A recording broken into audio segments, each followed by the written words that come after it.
Buongiorno, another thought grenade from Italy for this week. The prospect of getting closer to the right answer should always trump the fear of getting it wrong. I've been coming here for 24 years since I met Louisa, my half-Italian better half. Back in 2000, I didn't speak a word of Italian. All I had to go on was a degree in two other languages, one Slavic, the other Teutonic, a bit of GCSE French and a modicum of Latin. But I really wanted to connect with our community here in their language. So you've got to start somewhere. And in my case, it was with a great impression of a Russian gangster emigre. Days on the beach and evenings at friends' houses started off as pretty stilted affairs, listening like my life depended on it, with a peppering of single-word answers and lots of gesticulations. But now I can facilitate a senior leadership workshop for consultancy clients, run a finance meeting for my Italian startup, and of course, hobnob with the local cycling fraternity.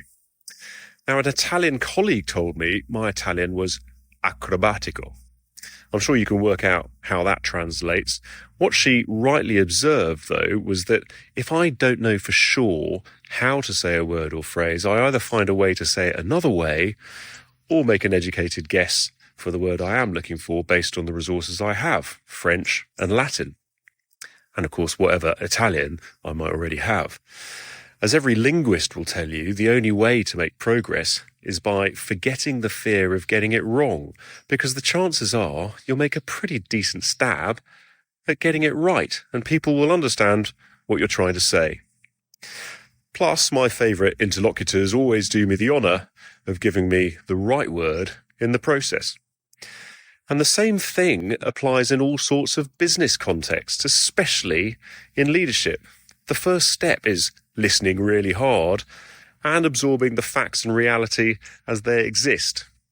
Then, with all the resources and information that you already have to hand, have a stab at the right response.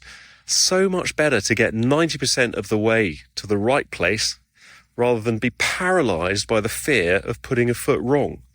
That way, you at least start a process for progress, which involves some dialogue or input from other parties to get you collectively to the right answer. Would love to hear what you think, and of course, in whatever language you choose.